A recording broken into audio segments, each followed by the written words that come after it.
What's going on, guys? Chuck here with, Kara. and today we're doing something kind of different. Well, not really too different, but here recently in school, Kara just started fourth grade, and her class, so is your hallway, you said, or just the class area is designated as like Harry Potter, or It's Harry Potter. it's a Harry Potter thing. So I guess her teacher's a big Harry Potter fan, and they have their class reading the first book. Is it that it?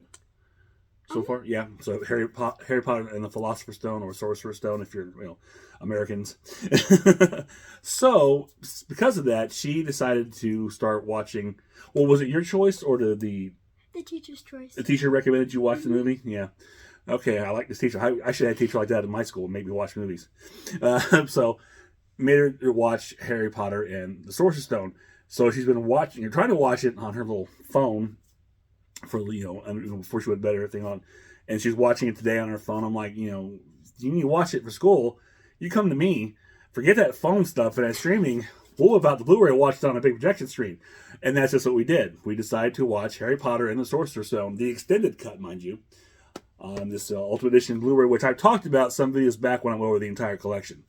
So this wasn't necessarily her first time watching it, as she's watched up to half of it on the phone. But the first time you watched it all the way through, right? Mm-hmm. Okay. So that being said, let's hear your. And we literally just stopped watching the movie, so this is immediate right after. What are your thoughts on Harry Potter and the Sorcerer's Stone? Everything. It's just too good. And brooms. The brooms. The brooms. The brooms. The broom scene. Brooms, yes. It's like basketball themed. She's talking about the Quidditch game. Yeah. Quidditch, yeah. Which the last time I watched this was probably sometime last year because Chris wanted to watch it, and we watched it, and we were going to watch the whole series. We never got back to it, so we only watched this one. So I just kind of revisiting myself. I remember thinking then, as I thought the first time I saw Harry Potter many years ago, that I don't understand the rules of Quidditch at all, except for catch the snitch, or what the hell it's called. The golden ball. Yeah, that there. But yeah, she was liking it to basically, in some ways, basketball with broomsticks, more or less.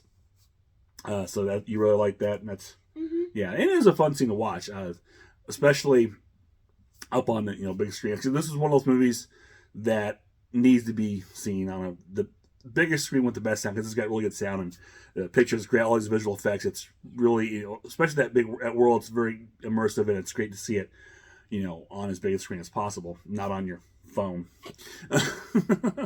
What else did you like about it? The end.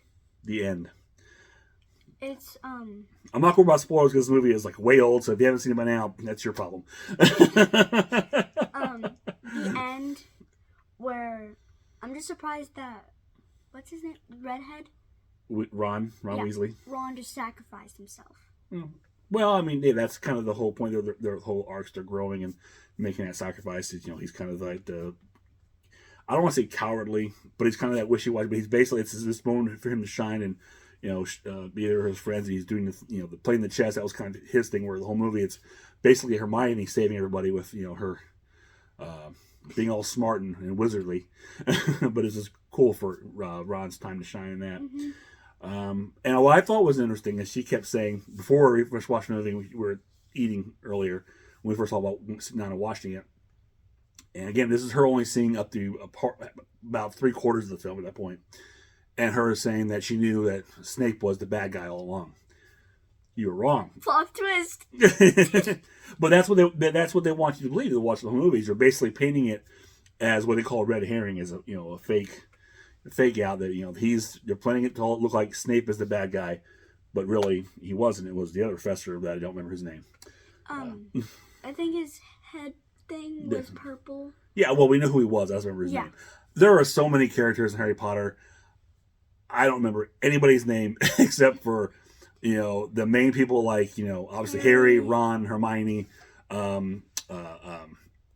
Dumbledore, Professor McGonagall.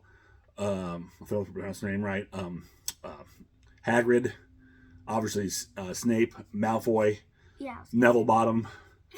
That's about all I remember. There's a couple I probably remember as it go on, but I know there's so many. I mean, so many characters that it's just forget about it. If you watched it, you'll know. Oh yeah, and not only that, but like I said, it's been years since I sat down and watched all of these films. So actually, with that being said, I think it'd be kind of cool now that we've done this, and this was all her idea, by the way. So I'm just winging it completely. But that's cool. That's cool. And gives me a good chance, an excuse to sit down and watch all these films with you. What do you think? Mm-hmm. Yeah? Okay. Mm-hmm. I'm sure it's talking about when you're watching the second one. Hopefully we can do that soon. I'll be like Chris, where we never got around to it. Because I'm invested, damn it. I want to go back and watch the rest of these movies. Like I said, I have a vague remembrance of anything from Harry Potter. It's been so long since I saw it. Any other cool thoughts you have about it? No. Who is your favorite character so far? Oh, Hermione. Hermione, yeah. I could see that. You could see you being a little Hermione, a little sassy pants. That's this one over here. I can do a British accent. Sure you can. Okay. She was doing a British accent earlier and it was coming out more Australian. It was hilarious. I thought British people say good day, mate. Yeah, possibly, but yeah, she was, good night, mate. And I was like, that's more Australian. That's like an Aussie, and I think she got confused. Thought we were talking about Wicked again, but still. So you like the film? Mm-hmm. Okay, and it's cool because I wasn't sure because the extended cut is actually almost like well over almost 2.5 hours. Well, that's a long cut. This is actually a long version of the film, but she was invested with it and into it the whole time, which is good because if you know anything about Kara, her interest will wane very quickly. She'll get bored fast if she's not into it, and she'll just move on to the next thing. But she was into it, which is good. I mean, and you're starting to show your tolerance for long movies. Wicked was 3 hours. She's all about that. She'll watch that over and over again. And this was 2.5, close to it. She was into it, so that's good. That's good. I'm glad your intentions. And Megan. Well, Megan was only like barely 2 hours. That's still a different thing. that's not on the epic scale of a Wicked or Harry Potter. Anyways, off topic as we usually do with Kara. So you like Hermione was your favorite. Mm-hmm. Is there any character you didn't like? To be honest, I love everyone. That's very sweet of you. Thanks.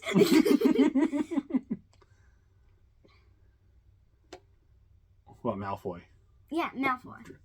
Or Harry's aunt and uncle. Yeah. And his especially cousin. Deadly. Yeah. She really didn't like them at all.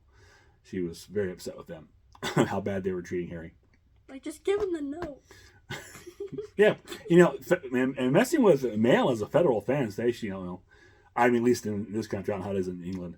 But that's bad. You shouldn't be, messing with mail. Yeah, and of course I was thinking about that scene where all the mail drops down, and all the different letters and the areas. Like, that's a lot of wasted paper, but I guess the wizards, they can do that. What else? What do you think of the visual effects?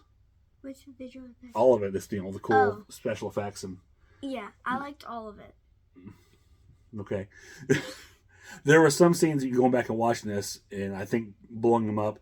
Again, not only blowing them up on a projection screen, but we're watching this Blu-ray, which, by the way, this is still a really great Blu-ray. So I've talked about these before in a previous video, like I said, and these sets still look great. And you're playing on a 4K, they upconvert and they look really good. However, that being said, some of the visual effect, the CGI, is a little. But again, this was like 2001 or something like that when this came out. This is very old, so the effects have come a long way. But some of the stuff it really sticks out, especially during some of the Quidditch scenes, Quidditch, the flying broom basketball game scenes. But nonetheless, I mean, besides that, that's I've seen worse CGI from that time, so it's very minimal, but I think it still holds up well. Yeah. And I find it interesting too. The first time I watched these movies, because the British accents were so much, I had a hard time following. Like what? How do you say? Yeah, Now I watch them, and of course, I'm probably better sound and everything. I'm more attention focused. That everything's clear. It all makes sense to me now. I don't know what that means. It could be just me, but it's still a lot of fun. It still holds up. I'm really glad we got to sit down and check it out. I'm glad she wanted to watch it. It's still a good, this first one is still a very good kid-friendly movie. They do get darker as we get on and more scarier, more adult. Yeah. By the time you start getting, I think 3, which is like the Prisoner of Azkaban, I think it gets a little darker. I know when we get into like, what is it, Order of the Phoenix, and definitely Deathly Hallows, the last 2, because the last one's actually a 2-part, a cliffhanger 2-parter. So they basically hang off a cliff or something? No. What? I'm confused now. A cliffhanger in television and movie parlance is basically where you have a story and it just stops with you not knowing what's about to happen. And it leaves you hanging until you see the next thing. Just like with Wicked, right? Exactly, with Wicked. Yeah, because Wicked ends on a cliffhanger. In a sense, I mean, it does, because it's, you're at the end of Act 1, it's waiting, what's going to happen next. You're waiting for Part 2. That's what a lot of these, most of them have a good ending, but, they're leading up to the next movie. But Harry Potter and Deathly Hallows, there's Part 1 and Part 2. So Part 1 ends on a cliffhanger leading into Part 2. Those are the last 2 movies. So 6 is the cliffhanger and then to 7? No. 7, Part 7 is a cliffhanger. Now, we're having a conversation. I'm sorry. See, this is year 7. This is 2 movies, split in 2 movies. So it's Harry Potter and Deathly Hallows Part 1 and Part 2. So Part 1 is a cliffhanger, and then Part 2 is the last movie. So they made 8 movies out of 7 years. Because each one of these boxes marked as year, this is year 1, and this is year 7. But year 7 was split in 2 because it was so much. They split it into 2 movies. All right, we're good. It makes sense to you now? Yeah. Okay. Sorry we had that conversation in front of you, but that's okay. It's cool. I don't mind, because it gives you a chance to, teach her about this stuff and, help her understand. She's starting to watch more movies, which I'm always for. That's great. Anything to break her shyness to come up here, because she also wanted, this was her idea. She's wanting to do a video for the longest time. So here we are. This is her request. And I think what we'll do going forward is every time we watch Harry Potter, we'll bring you out here and get your idea and find out what Kara thought about it. How's that? But you're going to have to open up, and speak more. Okay. I'm doing a lot of talking. You got anything else you want to say? Watch it. If you haven't watched it, watch it now. I'm pretty sure most people have watched it, but as old as the movies are. Like I said, these kids are like in their 30s now. I'm pretty sure everybody's watched the movie by now. Yeah. Okay. So, that is it for this one. Kind of short and sweet, I hope. So, yeah, this is it. This is Harry Potter. Kara watches Harry Potter and the Sorcerer's Stone, and we'll be back next time with with Kara watches Harry Potter and the Chamber of Secrets. That's the next one. Okay, and then we'll see how long it takes to get that. Hopefully not too long. But until next time, or actually, if you enjoy this, she's got me all whack because I was not prepared for this. To me, the last minute, I was not prepared. So, if you enjoyed it, just click thumbs up, share, subscribe, leave us a comment below. Let us know your thoughts on Harry Potter. I mean, it's most people have probably seen it, or whatever the case may be, or just say hi. We'll always take hi. So until next time, this is Chuck and Kara saying we will see you on the other side. She always has a hard time with that.